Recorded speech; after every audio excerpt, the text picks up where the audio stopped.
At the teacher, your honey cup. Come wine for me now, now wine for me now, wine for me now, now wine for me now. Squeeze me tight like you're not gonna. Yeah, guys, let me just do the affirmation real quick as I usually do. Yeah, put this on mute. Party staff bat anuki fi pa ashuk shil kolum wakul ashuk kalun fi ni anuki farogun shil kolum wakul kalun farogun shil ni anuki wahed ka kolum wakul kalun wahed ka ni. Nuk aikilu anjihu kama farugun shil kolum wakub kama faryudun. Nuk aikilu akwenu kuldek nuk akfuzi fi kolum kama tawul kama kafuzi kalun liya amidu fi kolum. Anuki kabaha wahud kulum kalun anuki kolum yakul nuk aikilu kolum dora nuk abmidu. So I said the affirmation, yeah, and I said I am in the love of all and all love is in me. I am a part of all and all is a part of me. I can succeed as a part of all and fail as an individual. I can be all that I wish in all as long as my wish is to stay in all. I am never alone. All is I am. All can I can. All does I do. Amun. That's what I said as my metaphysical affirmation, which I say every rising and every end of when I lay down to go rest. Yeah? So both ends of the day I say that affirmation. You should learn it yourself too, especially learn it in the ancient language. But you can also learn it in the English first and then learn the ancient language after. The gods know all languages, but it's just that when you're speaking in our own ancient language, the Meduneto or Nuwabic and stuff, it vibrates on the octaves that we were built for. So it opens up certain genetic codes inside our DNA to enable us to receive more from the electromagnetic spectrum in regards to the kind of content we're talking about now.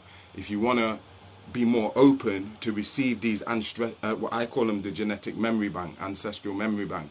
If you want to be more open, then there's 46 meridians inside our DNA that's just been shut for 500, 600 years. So it's only when, like, you see when you're doing the om and all, I'm going to put an om on in the background here.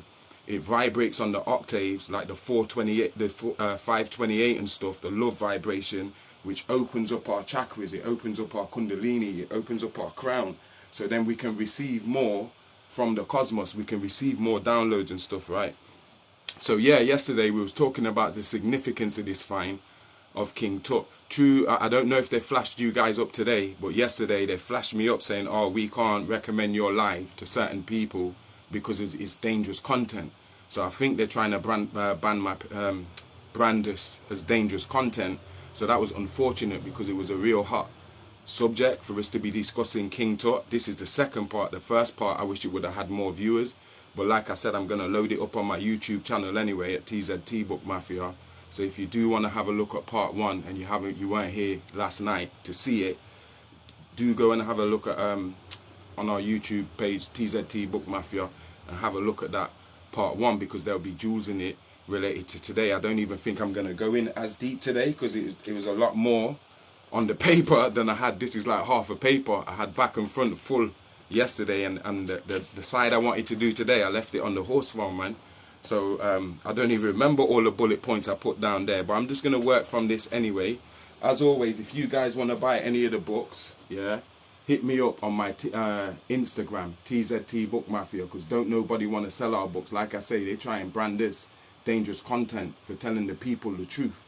So certain platforms, they don't even want us to mention these books. They start striking them down and saying this is against community guidelines. Even just posting a picture of like COVID 1984, they'll strike it down and say, yo, it's against community guideline. So I don't even risk it. You understand what I'm saying? But for whatever case, they said something about me smoking on camera or something like that, so they've restricted my lives or something. So if I disappear and stuff, I was having a pull in the background. they can't restrict me for that. Yeah. But anyway, I failed to mention yesterday, this King Tut thing really started, yeah, in 1922 with a guy named Howard Carter. He was the archaeologist that had a hunch. He had a hunch that, hold on, there's more pharaohs. This is not all the pharaohs. There's more to find in the Valley of the Kings. And the reason he felt like that is because, let me put this on. He came across certain papyruses and stuff. You know that you read a papyrus and it mentions Jidefre. Yeah, so you've never met me, but you've read somewhere, yo, there was a guy named Jidefre, or there's a guy named, so now you like, okay, there's a next guy. So he was reading some kind of pieces of papyrus and stuff and kept coming across these obscure names like Tutankhamen. Who is this guy? and then he seen the cartouche. Okay, so he was a pharaoh. So he kind of set off on a course to find this obscure pharaoh, King Tut, and he was digging in certain parts of the Valley of the Kings. You understand? He was funded by a fella named 𝓆𝆤𝓆𝓄𝓃𝓃𝓃𝓏𝓏. He was one of the rich guys that was funding them kind of stuff back in 1922. So he funded, these are Freemasons by the way, he funded Howard Carter's digging expedition to find this obscure pharaoh. No one really believed in him. They thought he was all mad. But this guy had enough money to say, hold on, if he finds it, then that's big money for us. Let's just suppose he finds it. He funded him, 𝓆𝆤𝓆𝓄𝓃𝓃𝓃𝓏, yeah? So this is not, like I said, 1922. Cut a long story short, they ended up finding this tomb. They find the steps that are going down to a tomb. Yo, this is a tomb. They go down there. They discover this enigmatic King Tut tomb. I'll let you guys research the tomb for yourself. I got a King Tut book here, so I might pull some points out of it. Yeah, but I'll let you research it for yourself, because there's a lot involved there. When you really, it just looks like someone's cut open a tomb and threw everything in there. Chairs, furniture, everything. Just threw it in there haphazard. There's no order to it. There's no respect. It's like someone, they really wanted to rush and hurry up and bury this guy and get him out of the history books. You see what I'm saying? But when you really look at it, like with this book here, this is I showed you the super gods over there on one of the lives. That's a different one of his books, yeah? This goes into the Mayan prophecies and compares Buddha to King Tut, Vishnu, Jesus, Lord Pakal. The comparison how all their teachings are the same, but this one here is just about King Tut, the King Tut prophecies, yeah? And in here he reveals how these men knew the radiation cycle of the sun, and they put it in their symbolism. Even in King Tut, the way how you write his name, the cartouche, it actually shows the bow shot with the, you know, the dome, which we call the firmament, what they call the Van Allen's belt of radiation that just sits on the dome. So King Tut and them were going into all of that. Even in the way they write their name, it's a scientific diagram and stuff. I'm not going to dig it out of this book, but you can get this book here, and he'll show you more about it. It's called the Tutankhamen Prophecies, and it's written by Maurice Cotterell, yeah, and he's the author of international bestsellers, the Mayan prophecies. I've got that somewhere, I don't know where it is, and the super gods. So these are all international bestsellers. This guy definitely knew what he was talking about. He even goes into stuff like earth crust displacement and Atlantis and all of that type of stuff, 10,500 BC. So he's not just one of these Egyptologists who want to keep you on the fringes and keep you in this fake field. You understand? He goes outside of all of that as an independent researcher. But what I'm trying to say is King Tut and them, they understood a science that was lost at their time. You see, when the people went into this pantheism stuff we was talking about, how they forgot about the exactness of Nuwapu, or sound right reasoning, right wisdom, right knowledge, right understanding. Once over time, yeah, it's natural. Nuwabu, man's knowledge and stuff, starts to dwindle. It doesn't build, it actually dwindles. They lose essence, they lose exactness and stuff. And then they start guessing and stuff and putting stuff together. And so the exactness of the doctrine over time, let's say 1,000 years, it's now become weaker. The understanding of people is a lot more shallow. So now it's like a form of pantheism. People are like favoring certain gods over other different gods. They're not seeing the oneness of the Godhead no more. Like when Akhenaten and them came, the mum, Queen T, her family came from Sumeria. When we hear about Sudan, we don't understand that some of these Sudanese, they came from Sumeria after the flood and came back into the Sudan. I say back because if you go to Genesis chapter 2, verse 9, it talks about the humans that were taken and put in the Eden. So the humans, it's telling you, was taken from the Nile Valley and put in the Eden. So that means your first Sumerians and stuff were people from the Nile Valley, was the same black Cushite people. And that's why there's such a similarity between Sumeria or Mesopotamia. You can extend it wider than Sumeria. You can put it on Akkad and Elam and all of them. All of them cultures kind of look the same as the Egyptian thing. They might have their own little signature stuff where you say, okay, that's Babylonian. But the theme is exactly the same. Do you see what I'm saying? Because it's all coming from the same people. You understand? So Queen T, she came from one of them families that came back from the Eden or back from Sumeria, which means she knew about the original Tawheed. When you say Tawheed, that's an Islamic word these days. But what the idea means is that all of these many gods is a unified whole. So really it's just one God. It's never a case of this polytheism thing where it's just many gods. You know what, I don't like Jehuti, I'm going to worship Osiris. You know what, I don't like Osiris, I'm going to worship Amun. So it became this religious thing, like pitching gods against gods and stuff. This god's got his cult, these men are following that one, these men are following that one. Whereas before time, you had all of these different cults, but they weren't versing against each other. It was a unified whole.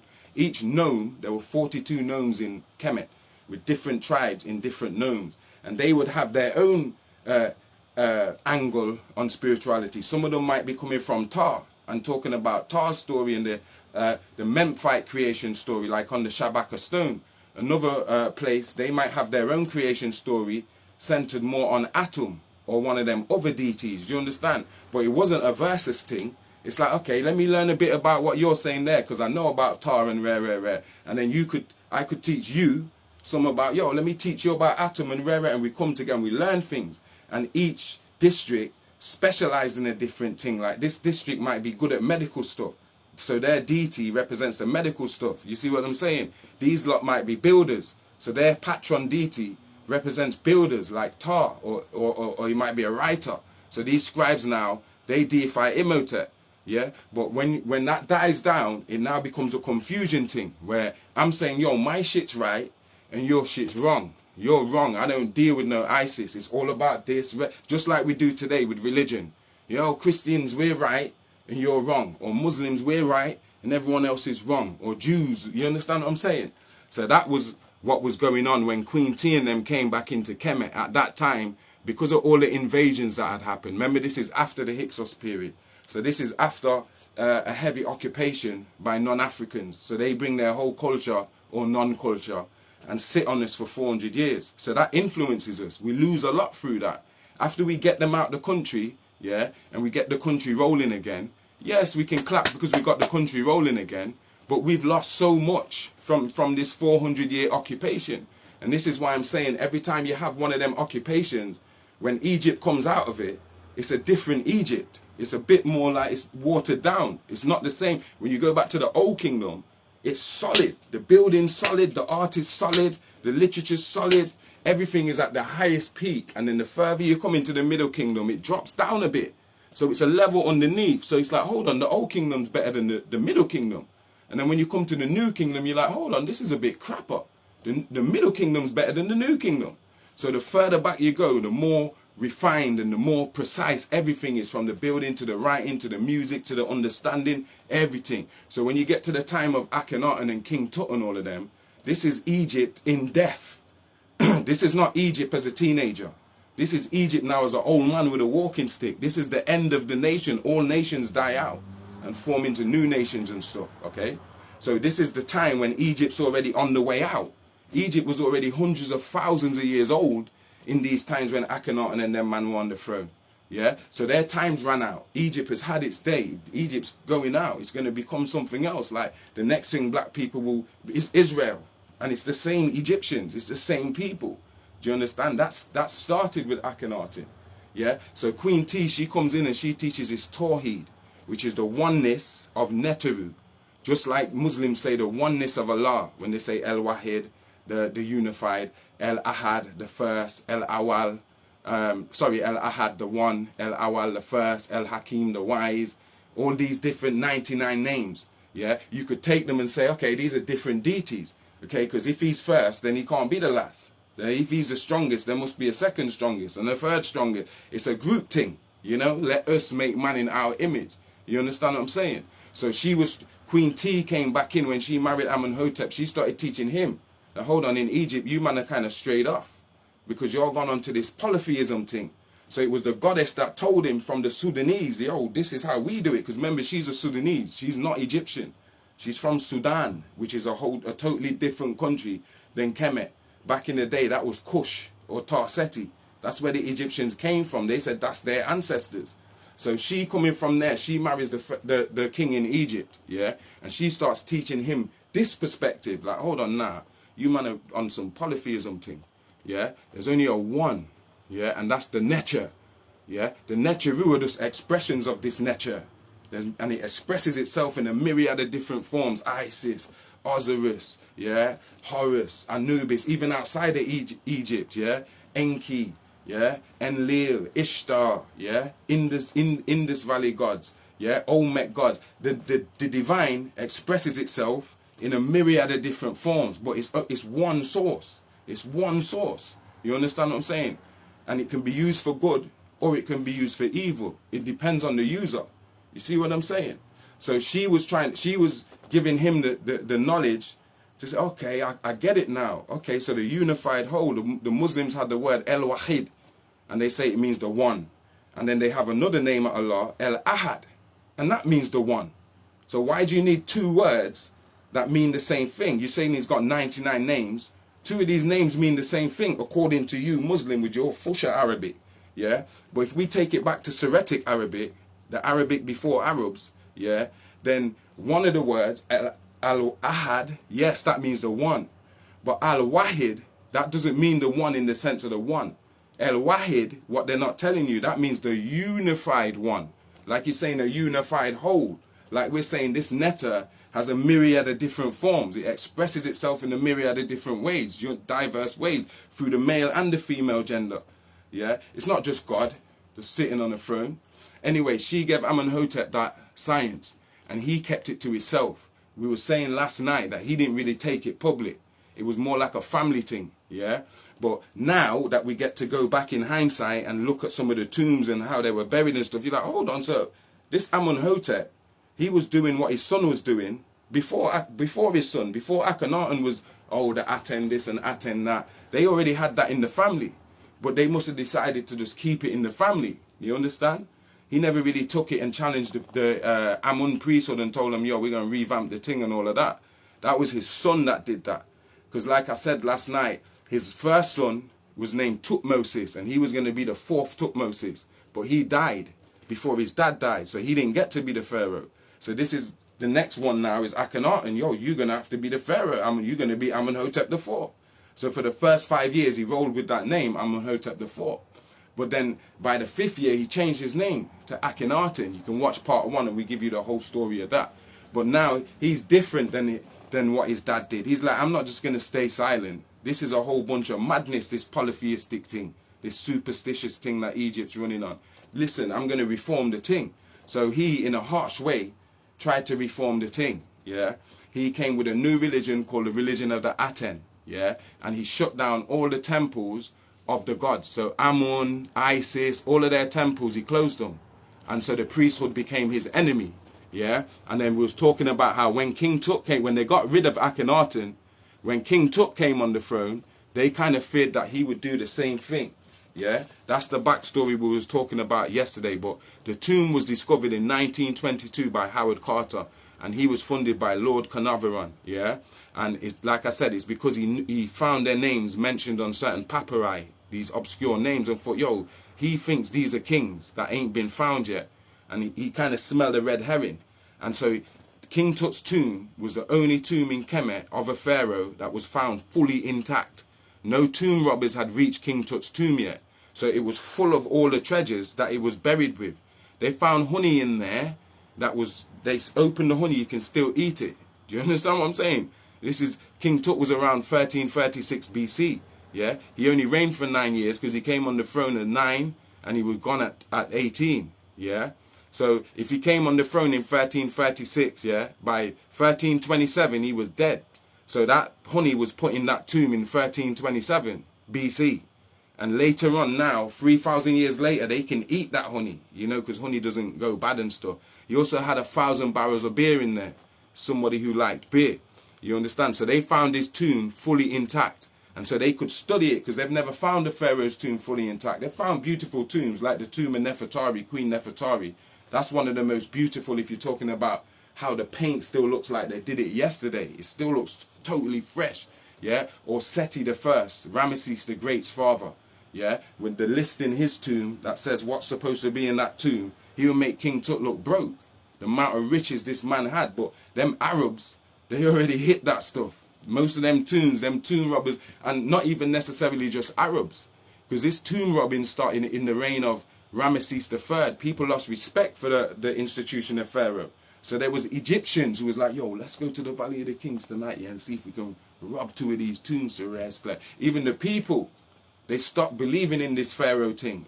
The institution kind of fell down after Ramesses III. You understand? He had his harem conspiracy and all that stuff. They ended up cutting his throat. They found it doing tests on his mummy now, on his corpse. They're saying, yo, my man was murdered, you know. Someone cut his throat. So his story, we go into his story hard in Treasures in the Sand. We go into all of their stories, but his story, I wanted to bring it out because I was like, yo, no one talks about these guys and stuff. They just keep talking about the same pharaohs like King Tut, Akhenaten, Nefertiti. What about all these pharaohs like Amenemhet the first, Amenemhet the second, the third, Sesostris, or I should say in our language, Senusret the first, Senusret the second, Senusret the third. What happened to them? Queen Sobek Neferu, the first queen in history. Forget about Nefertiti. Yeah, she came in the 13th dynasty. Nefertiti is all the way up in the 18th dynasty. So we've been having these queens since the Middle Kingdom, since all the way back. You understand? In the 13th dynasty, Queen Sobek Neferu. I've got a picture of her. She's in my new book, Treasures. Today's Tomorrow is Yesterday. So you'll get to see her, the depictions of her. Okay. So this family, this Queen T, these people who came out of Sumeria, yeah, and came back into to the Sudan, they understood that the sun was the ultimate alchemist, and that the sun had a cycle within itself that lasts 11.5 years, and that it puts out different types of radiation. And they was able to read it and know, you know what, people are going to go extinct. We need to go underground. There's too much radiation. They could read the sun. They could communicate with it. And that's why Akhenaten and them venerated it so much, because they understood its alchemical process and how it went about creating worlds with its solar flares and all of that type of stuff there. You understand what I'm saying? So they was venerating the sun because of what they knew about the 11.5 year radiation cycle, and also what they knew about the 4 different types of radiation out of the sun every year, yeah, that influence our you see how they use the lunar astrology, like it influences our personality and character.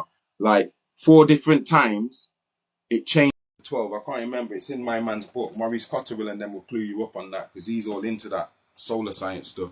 But it talks about how there's 12 different radiations that come out of the sun every year. So that's why they say, oh, Sagittarius, Capricorn, Cancer, it's different types of energy, radiation. So if you're born in that radiation, you're more likely to be this way natured. Do you understand what I'm saying? So they understood this secret science of the sun. Even when you go into white folks, early European history, they've got it all in their churches and stuff. When you look at the stained glass windows and stuff, that's not just a pattern, you know. More time when you see the circle, that's a symbol of the sun. Especially when it's got it's split into 12 or it's split into 13. They're showing you this sun symbolism. Obviously, I don't know it off my tongue, so I can't just spit it to you. It's worth buying The King Tut Prophecies by Maurice Cotterill. I'm not even trying to flog you my book. This is a book from someone else, you understand? That will help you understand why King Tut and them are so significant. Because he goes into how at certain stages in history, when the sun spits out a certain radiation, nations go missing. They're like, yo, what happened to the Mayans? They just disappeared. All the cities are empty and shit. And then when they do further studies, they realize, hold on, there was a period when humans were living underneath the earth. There was something going on the surface where most nations, they built underground cities and shit and the whole tunnel ways and shit. Yo, we gonna live under here. You understand? Cover up Göbekli Tepe and all that. Yo, let's live under here. And we didn't come back up to the surface till at a later time, coming down to when we're talking about 7,000 BC and stuff. And it happened more than once where we would go underground. So there's places in Turkey like Derinkiyu. You probably heard of that, right? And Cappadocia and stuff, where there's whole cities underground where 20,000 people can live under there. They got everything they need. They got shopping quarters, they got toilet system, they got water system, they got the whole shit, housing, schools, all of that. They don't never have to come up to the surface. And so in my books, I explore that and say, yo, I think that's to do with the Younger Dryas period, but I digress, yeah. These men understood that about the sun, that if they knew how to read it right, that might be the difference between life and death. You understand? They had higher perception. So they had your psychometry, your intuition, your clairvoyance, and your telepathy. They weren't the sense beings like us, and they had contact with extraterrestrials. You understand? So also, King Tut, when he was entombed, whoever was protecting him, they put spells on that tomb and on. So on his death mask, at the back of his death mask, on the back part, there's a spell on there for each of the king's limbs. Anyone tries to take my man's arm or his hand or his leg or his finger, his peak, or if you try and take his possessions, you try and rip off one of them amulets, because that's what they did. As soon as these Mzungus open up our ancestors' bodies and that, they start stripping shit quick, you know, yo, I'm keeping that, I'm keeping that, I'm keeping that. And then they present their case to the, yo, we found this. They tell you, yo, they've already took what they want. You understand? And a lot of people have been doing this in tomb robbing. So it created a black market in the Middle East where you could, if you go on holiday, you probably had some Arab trying to sell you some shit. And some of it's fake. But some of it, on the odd occasion, that might be the real ring of fucking King Tut or Nefertiti or some Ramesses or something. They've got them shits, or that was the cup that Queen T used and shit like that. They do that, sell it on the black market and catch $1. They have to make a living. So they will go and rob these knowing that people will pay money for this shit out of necessity and sell it. Yeah. So King Tut had a spell on his tomb over the door. If you enter in here and disturb the peace of the king and your heart is not pure, you're on this Isfet thing, you're not on my app, then it's peak for you. You may die. This is what the thing says. It's a voodoo thing. It's over the door. That man just looked at it, laughed and walked in. Ah, you know how them Mzungu is. Yo, Dan, what's that? Yeah. And then on his mask, it's got another one protecting his limbs, his bodies, his possessions and stuff. Man, these ninjas took all types of shit. There was about 8, I'll let you guys research it. I could have pulled it up on the laptop, but I thought, nah, I'm not going to give you guys everything. I'll leave it for you guys to research, because it's fun to do research and find these things out and stuff. All them niggas died. Every last one of them. They took his ring. I think one of the women, she flew back to France. One of the geezers on the boat sank, or the plane crashed. Like a mosquito bit the Lord 𝓆𝑔𝓄𝓏𝓏𝓏𝓏, the guy who funded it, because I'm sure he took some of him and his daughter. And a mosquito bit him one day, he slapped it, killed it on him. Yo, that thing turned septic. The man died of that bite, man. Yeah, and at the same time when they popped King Tut's tomb, all of the lights went out in friggin' Cairo. Yeah, the light, all the electric was cut off. Like, okay, this is, yo, that's an omen. Them Arabs ran off. They was like, yo, you man shouldn't have cracked this tomb, man. This is a jinn thing. As soon as they seen that, the lights cut off and that, they're like, yo, Allah Akbar, man, ran off to rest, clear. You understand what I'm saying? So there's voodoo and stuff involved with the protection of the king. Because remember what I said last night in part 1 as to how he died, how they say, oh, either the high priest, including his family, they had to get off. They had to flee. Do you understand? She ended up all the way in Scotland, yeah, under the name Scotia. So you might hear the word Scotia. Shout out to Scotland, who were originally black people before the English went there and bred them out. Do you understand? Yo, they come from Scotia, from Akhenaten's daughter, whose name's 𝓆𝓏𝓃𝓏𝓏𝓏𝓏𝓏𝓏𝓏𝓏𝓏𝓏𝓏𝓏𝓏𝓏 Athen. I know Scottish people who have books about this shit. And when you speak to them about it, I'm talking about white people, white Scottish and that, they'll tell you, yo, that's true. And they'll tell you the festivals they have for Scotia. They'll talk to you about Akhenaten and King Tut and the whole shit. This thing crazy. Do you understand what I'm saying? So Scotia, don't forget about her, 𝓆𝓏𝓃𝓏𝓏𝓏𝓏𝓏𝓏𝓏𝓏𝓏𝓏𝓏 She had to flee the country. They had to sneak her out. I think she went with her sister and her sister died.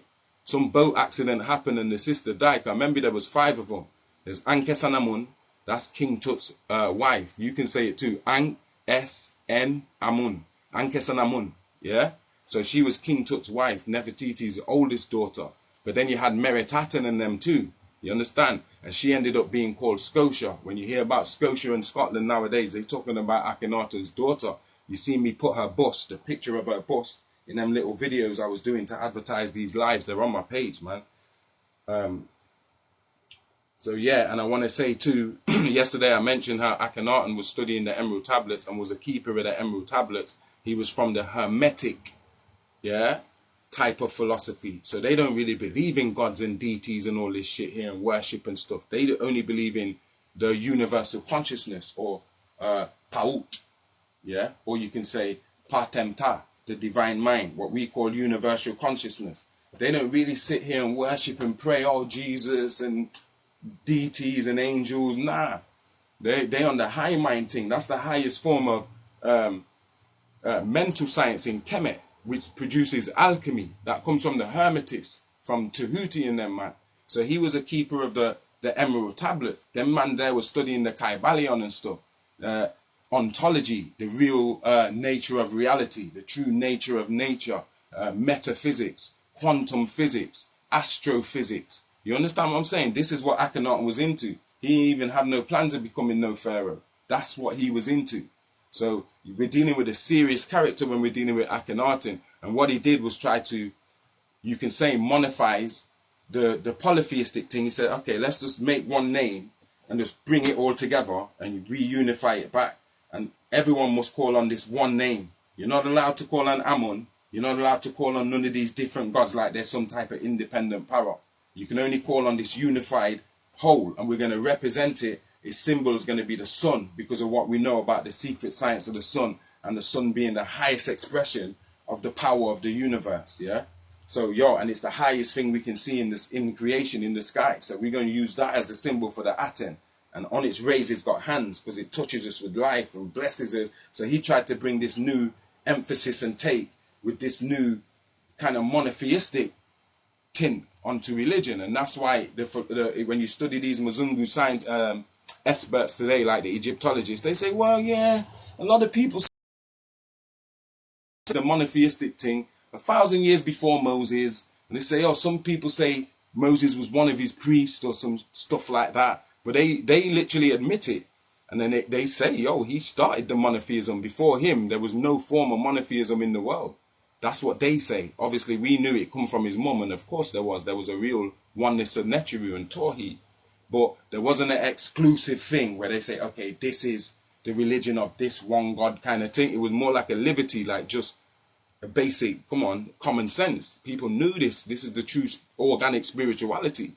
But people lost that, especially after when we started being invaded by the culture's cross. They buy into each other's culture and stuff and water each other down and all that kind of stuff there. You understand? So he tried to bring it back together, and whether he failed or he was successful, that's up to you. Some people might say he failed. They killed him after 17 years and they went back to their normal way of doing things, scrubbed his name out of history, his whole family, and forgot about my man. So you can say on that note, okay, he failed. But then again, you can say, yeah, but since he did that, look how much monotheistic things have sprung up. But then, is that success? Like, because we know Christianity ain't real. We know Judaism ain't real. We know Islam ain't real. It might be based on some real principles, but ultimately it's not really the said undiluted thing, is it? It's some watered down interpretation of something much older. You see what I'm saying? Yeah. So, Tutankhamen was meant to be the golden child, and he was meant to bring back the prosperity to Kemet. If they would have went away from this superstitious thing, the trajectory they were on was leading to them just falling apart. Obviously, great pharaohs came after Akhenaten and gave extended Kemet's life. Like you could say Pharaoh Ramesses II, he came in the dynasty after, the 19th dynasty. And he's one of the longest ruling pharaohs in the whole entire Kemetian history. He reigned 67 years. Only Pharaoh Pepi II reigned longer than him. Pepi II reigned something like 94 years. The dude came on the throne when he was something like 3 or something. Yeah, and he didn't die till he was like 96 or 98 or something. By the time he was dead, people were like, oh, I'm glad the Pharaoh's dead.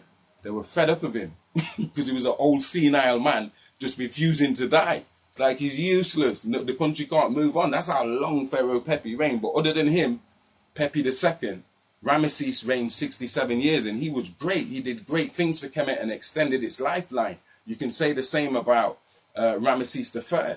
He came on the throne when Kemet was falling apart. Like I said, they didn't even respect the pharaoh no more. And we had all these Mzungu people, white folks, attacking us from the east, from the west, from Libya, and he was fighting all these battles while Kemet's falling apart. Don't nobody respect Kemet. They're trying to plan a conspiracy against him with his wives, the harem conspiracy. He won it, exposed the people trying to set him up, killed them, and then in the end he got his throat cut. That's the end of Egyptian-born pharaohs. The rest pharaohs now, okay, the Libyan pharaohs come next. And then after the Libyan, Persia takes over. It's the Persian pharaohs. And then after the Persian pharaohs, the black people down south in Sudan say, yo, F this. And they march up into Kemet and kick all their asses, and 25th dynasty's born. Do you understand? And they ruled for 100 years.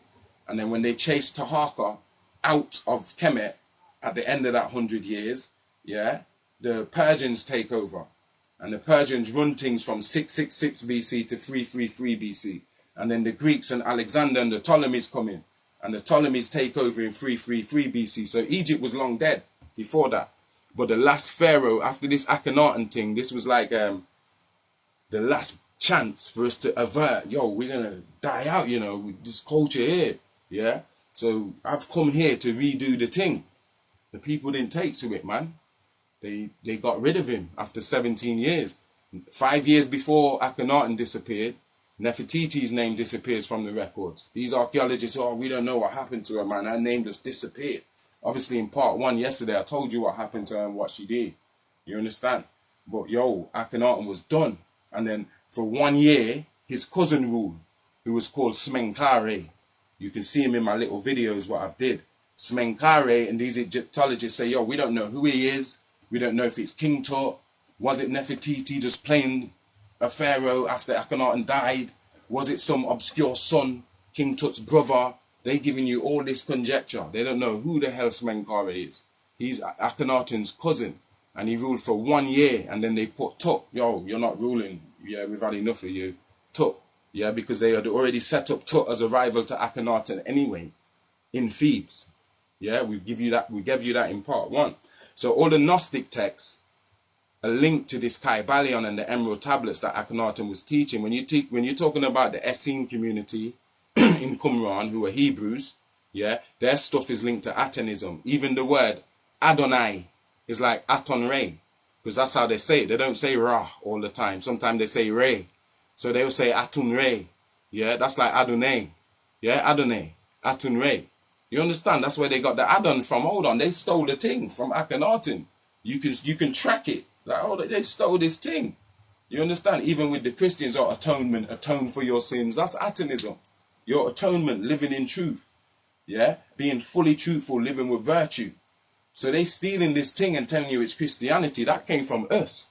They just putting different faces on the thing. They take Akhenaten's face off, King Tut's face off, as the 𝓆𝐴 Mesa and the Sarah. You understand? The anointed Messiah and the son of the Messiah. Yo, and they tell you, yo, Jesus, the Messiah, HaMashiach.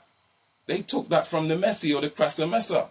But we don't know. We just swallow it up because we stuck in the English.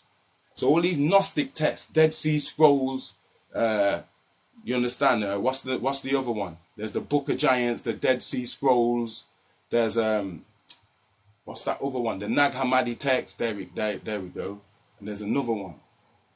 Anyway, all of them Gnostic texts, they track back to the same Kaibalion of Tahuti, yeah, which is the mental science, the science of mind over matter. Let me hurry up, man. This thing keeps sticking. I don't know what's going on with this thing.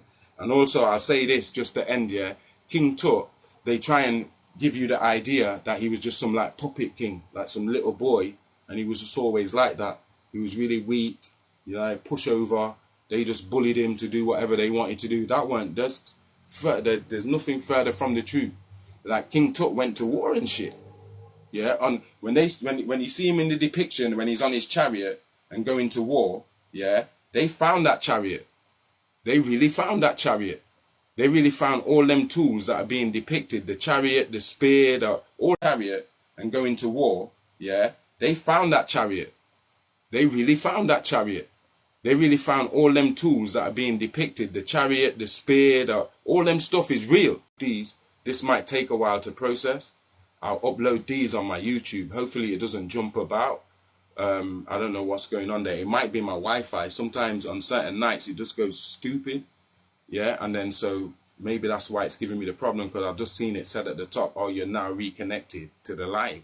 So maybe when I'm disconnected, it starts skipping about and jumping about. I hope that it don't sound real crap. You understand? But yeah, that's basically what it is with King Tut. And I'll say this as well. When you say Tutankhamen, we might think that's Egyptian. It's not. That's a Greek rendering of an Egyptian Bantu name. His real name is Tutankhamen. Tutankhamen.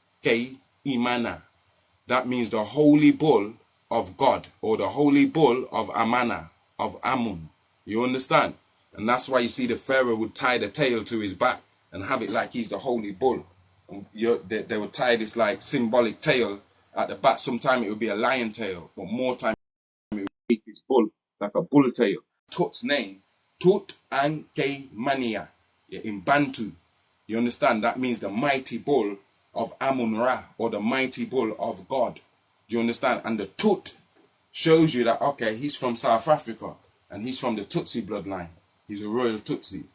And they want you to overlook all of this because we've been rendered into Negropeans where we only speak English. So we don't even know the significance of just the Tut at the start of King Tut's name. That shows his lineage starts in South Africa.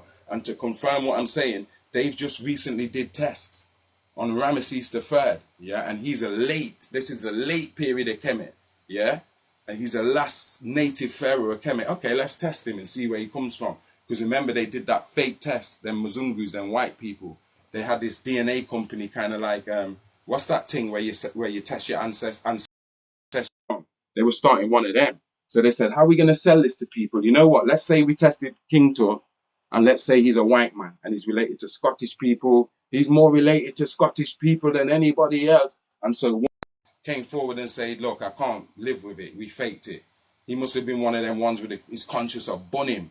He said, listen, we faked it. We was trying to get sales for the thing. So they had to test it again because it made a big argument. Obviously, the first test made an argument. Black people weren't buying it. They're like, no, that's some fake thing. And then a white guy came and confirmed that it was fake. Yeah. So now they've tested it. They've tested again using Pharaoh Ramesses III. And what did they find? The Haplar group takes you right back to South Africa. Like I'm saying about Tut, from the Tutsis. You understand what I'm saying?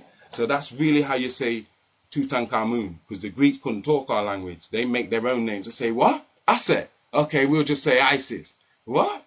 Jehuti. We'll just say Hermes. What? They can't talk our language. So even words like Tutankhamen, even though it sounds, okay, that's an Egyptian. No, it's not. The real word is Tutankhamen. Yeah, and they've rendered it, okay, Tutankhamen, that'll do. You understand what I'm saying? So he's from the Tutsi bloodline, yeah? Because DNA don't lie. Yeah? And also in King Tut's tomb, they found papyrus that was speaking about the three religions that's going to come in the future from all of this atomism thing. Your Hebrewism, your Christianity, and your Islam. And they're so scared of what are revealed in them texts, they never tell nobody about them. They just bury the thing. They tell you, yo, his dad worshipped the sun, and they were both weird, and that's it. And we just put them on display as, yo, they got lots of gold, that's about it.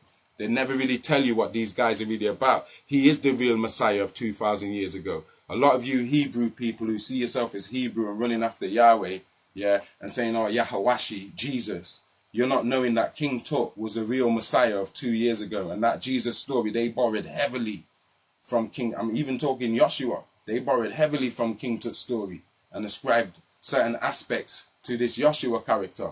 And come tell you about Bible and Jesus, when really it's coming from us in the Nile Valley. The same way how we had the Trinity with Isis, Osiris, the moving parts in the valley. They just put it together in Rome in the Council of Nice, 325 AD, and said, yo, we'll just call it Christianity, and we'll just change everyone's face and take out all the blackness, change it white. To wonder, people here today are still crying in the name of Jesus. You get me? So the Ptolemies came in and faked up everything, but that's the real story of King Tut. King Tut was a real war king. He went to war. All of the stuff depicted on his iconography, they found all of the shit. So that means wherever it was depicted, if he was in a war scene, he really went to fucking war, because they found all the shit that's in that scene. So that means they kind of just said, okay, let's take all this real stuff and make up some lie, yeah? And paint Jidefre on the wall on some lie. But all this shit's real, but we're just going to make up a lie. He did something, okay, he flipped it, he jumped to the moon, yeah? Using this picture, this book. You know what I'm trying to say. I'm not giving you the best example, yeah? So, but he wasn't what they say, some timid little boy that didn't stand up for himself. He, made it known. I believe what my dad believed in. I'm going back to what my dad did. They wanted to get rid of him. Yeah, but he had to do something because there was agents out for this family and for what they was coming to, the job they came to do in this world, yeah? And also, you see the box in King Tut's tomb, the big box, and then they take that gold box off and there's another box. Hold on, they take that box off. You know, like Russian dolls, there's another box. There's about 7 of these boxes. And then you get to the coffin, and it's the same. A coffin within a coffin within a coffin within a coffin. And the innermost one is pure gold and shit. Do you know that what I'm talking about? That box that's stood up in the room. It's massive. The roof's probably the size of my roof and that. But full gold, yeah? And it's got a statue of Selkit. That's one of the forms of Isis. Selkit, and she's guarding it like this. She's facing it with her hands spread out like she's guarding King Tut's soul. Selkit, Isis, you understand? That's a Stargate. They don't even tell you that. That's a Stargate, and that's the Stargate King Tut used to get into the 4th realm to protect the Emerald Tablets. You know, if you didn't come, you weren't here for last night's live, what I just said won't make no sense to you. But like I said, I'm going to load up the live after, okay? So that was a Stargate that they found in King Tut's tomb, and an Ark of the Covenant, which was a device where you could communicate with beings that are in the 4th realm. So if you know how to use that Ark of the Covenant, just like the Israelites could communicate with the Most High and communicate with different deities, Elohims, Egyptians could do it too. The same box, but in Kemet, they got Anubis on it. And the Anubis, the dog, is just laying down on the Ark of the Covenant. In Israel, they got 2 cherubims facing each other with their wings stretched out. But it's the same device. It's a capacitor, a computer, a conductor. They can communicate into different realms with this device. So they found these 2 things in King Tut's tomb. Yeah? It's a communication device. I've said everything I need to say now. Yeah? And also, King Tut is the only pharaoh. All of them wear the snake. In Kush, they wear 2 snakes. Like the double. They say, yo, we're kings over Kush and Egypt. Because Egypt came from us. So if they got 1 snake on their brow, we got 2, nigga. You understand? That's how they rocking with it. But King Tut, he had the snake and the vulture.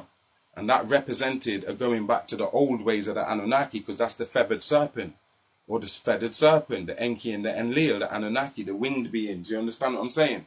So, like I said, their teachings were taking Kemet back to those ancient teachings of the Anunnaki, because they were putting certain smaller gods over the Anunnaki. They were putting smaller gods like Osiris over Anu. Oh, I just worship Osiris. How you can't do that? He's not the Most High. To switch it back, and whatever way you see it, history is history. It is what it is. You can make what you want of it. But those are the facts in regards to Jedifery, what I've did with my 27 years of research. Yeah. Let me see if there's any comments on here, and then I can actually go and smoke weed. I'm so happy. Yeah, I hate it that I can't smoke on camera, man. I know some of you guys don't like it, but come on, weed's like cigarettes now, man. The shit's legal. Most people have got that. Yo, what's going on, Shoba? Is that how you say your name? I don't even know if I'm saying your name right. Shout out to my scribe tribe. Yeah, shout out to the Telegram forum. Shout out to all the people who have been supporting me for years, even when it wasn't popular, when the censoring was just crazy and it looked like no one listens to Jedifery, yeah?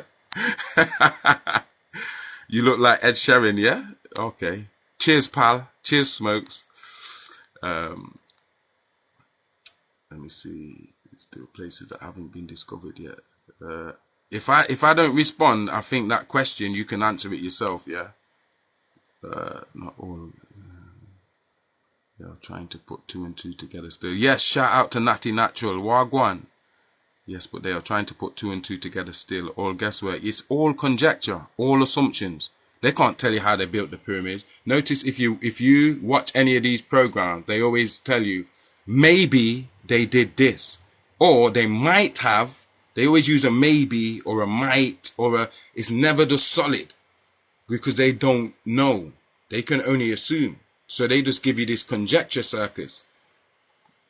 Smokes. The Bible and all other books are just continuously added to over time. Nobody actually knows anything. They just using old stories though. It's not new. Like the stuff in the scriptures. Let's not just use the Bible. The stuff in Quran, Bible, Torah. All of them are ancient old stories that have been rehashed and revamped and revised so many times. We've lost count. So it's now in Chinese whispers. It's like if I say, yo, you heard about my man? This and this happened down the road. He punched him, yeah? My man ran off, feds came, and he got arrested. By the time it goes around 100 people, that story is now like, yo, have you heard about my man? Yo, he just jumped out, took a knife out, stabbed her in the neck. Yo, and then 4 police flew around the corner, 1 jumped out. It's gone into Chinese whispers now. Like, hold on, what's the truth of this story?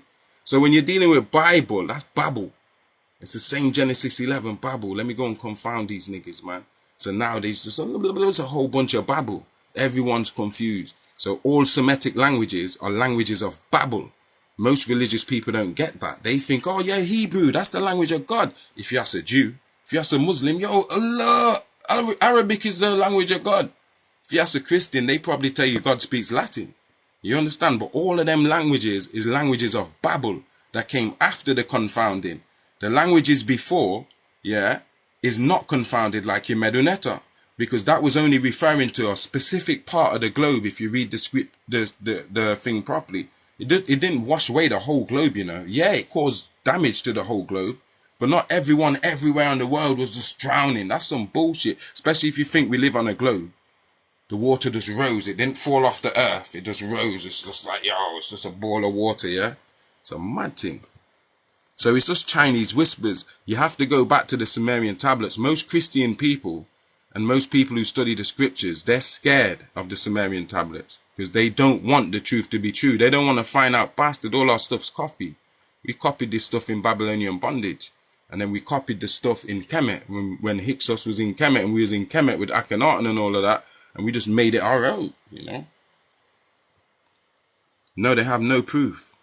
Especially Abrahamic religions. They only have beliefs. That's why you will not find not one character from these scriptures in a museum.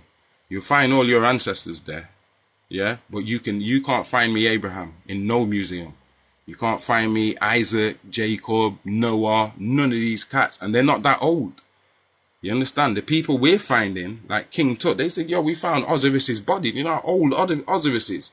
For them to find his tomb in Abydos. If you can find Osiris and you can find all of these Anunnakis in Iraq and shit, how come you can't find Jesus? Find his slippers or his hair trimmer or something, man. You get me? Other than this shroud thing, that's only goes back to the 13th century or something. They tried to fake the thing. Yeah. So none of it's proven. Like I've said before, they're composite characters. You can't find none of them in a museum because they're not real. Museums don't deal with beliefs. Museums deal with facts. Religions don't deal with facts. Religions deal with beliefs. You see the switch around? Yeah. God's loot all myths and add a lot to. Your head's full of made up stories, my guy. You think so? Thanks. You stayed here to listen to all my made up stories. Yo, I must be really good at making up stories. That there were Greek coming for. Listen, who is it? Uba Hassan. You need to learn how to speak English properly because you can't even construct a sentence. Yeah. So if any of you Arab Egyptians come here, you have to know how to speak English first before I might answer you. I'll leave you to just vent to the wind and speak to your imaginary friends, yeah. That's going out to, this is to Sam, yeah. Sam, Uba, Hassan, and Sam. You guys, man, you Netflix Cleopatras, yeah. True, they mix with the Arabs. Tartarian tech. Yeah, they did have ancient Tartarian tech in the ancient world. Tartarian technology didn't start in Tartaria, innit? It's quite old. So when you go to Angkor Wat and certain temples, you notice, hold on, this is Tartarian antiquity tech on right here in Angkor Wat and shit.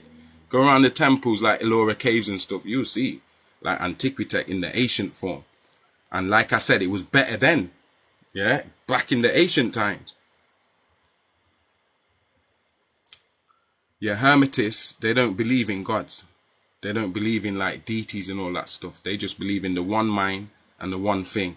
The one mind is universal consciousness, and the one thing is what scientists call the first matter, or luminiferous matter, the first black matter, which molds everything in creation, yeah? Particles and stuff. So that's the one thing. And the consciousness is called the one mind. This is according to the Kybalion and the Emerald Tablets. The one mind uses the one thing to create this physical universe, yeah? But it's a divine mind underneath, on top, and throughout this whole thing. One divine mind, yeah? And it's having thoughts. So each world is just a thought. Me and you are just thoughts of this divine mind. It's thinking things into existence, just like when you have thoughts and you can picture it and you can see it and you can give life to it, all of that. That's how the divine mind creates. And in our language, we call it paut. That's it. And from paut comes paut neta, the nature. And from paut nature, the one, comes the necheru, or the principalities of the nature, of nature. And they come and incarnate as flesh and blood beings. You understand what I'm saying? But that got took and turned into polytheism. Like, yo, they worshipping these different gods, and we didn't have no gods. We're hermetists. Yeah, we all gods, if you're going to use that term God. We all divine. Yeah. Shout out to Veggie Lover, my peoples. Shout out to California.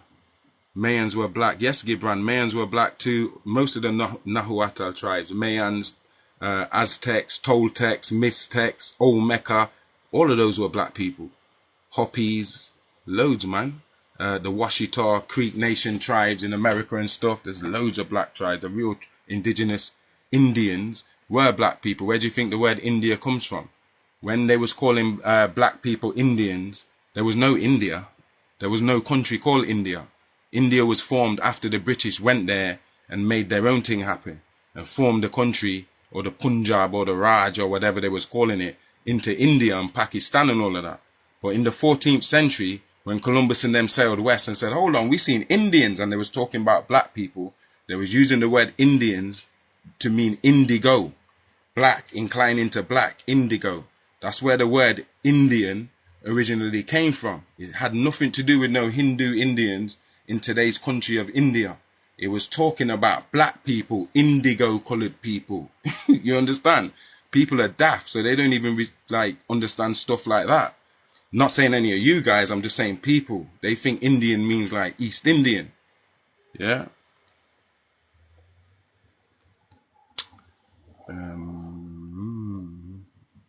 Uganda from Outback. Tatika. God, my God, I don't understand that English, man. Who's this? Haki, Maki, me. Look, I don't even understand. I can't take you serious, bro. Where all you guys come from? This is a setup. Yo, man, you got some real shit on your page, man. Since I was a kid, I knew we were being lied to. Yeah, man, shout out to El Mundo 935. Therefore, it's what I incarnated for. It's a gift I was given by the Most High to do good in the world with it. So I write books and do lives and help people to see through this bullshit. So salute to you, man. I'm glad that the page is helping you. Robert, yup. And now we get to know about immortality before we... Yeah, immortality is not an impossibility. I don't think humans on this timeline are going to reach there. I think shit's going to fall apart before they do. But I do think there's numerous beings in this reality who have conquered death. They've conquered death, like the Risky and Anunnaki and stuff. They don't even worry about death and that. They see it as a sickness. They say, you man still haven't conquered your sickness. And what, like I say in my new book, when this project to create humans was going on, when the project was invaded by reptilians, we weren't completed as humans. We still had 2 more chromosomes to be added. We're supposed to have 25 pairs of chromosomes. We've only got 23. 2 pairs are missing. And we had 112 faults. 69 of the corrections were done, which leaves 43. Humans now are still walking around with 43 faults. And nobody don't even know about shit like that. How it was all trial and error. And that's why some people are born blind. And that's why some people are born deaf. And that's why some people are born impotent. And some women can't have children. And some geezer might just die in his sleep. Oh, we don't know. He just died. He just timed out. We've still got 43 faults and 2 pairs of chromosomes missing. If we study in the tablets, we know these things because it's in the tablets. The ancestors left it for us. The secret is within your own. It's within your minds, yes. Everything is the mind. All is mind. The universe is mental. The first law of the Kybalion, there's 7 laws for the Emerald Formula. And I'll give you the first law. And it says, all is mind. The universe is mental, held in the mind of all. Or Papaut. You understand? So what you said there is for real. And this is to Robert. The secret is within your own mind. It's in your third eye. I believe Flat Earth and Doom. Then go and watch a Flat Earth video, man. We talking about Akhenaten and stuff. The Earth is a wave. Do you mean like a waveform energy. Yeah, everything is waveform energy, not just the earth. Me and you is waveform energy. Yeah.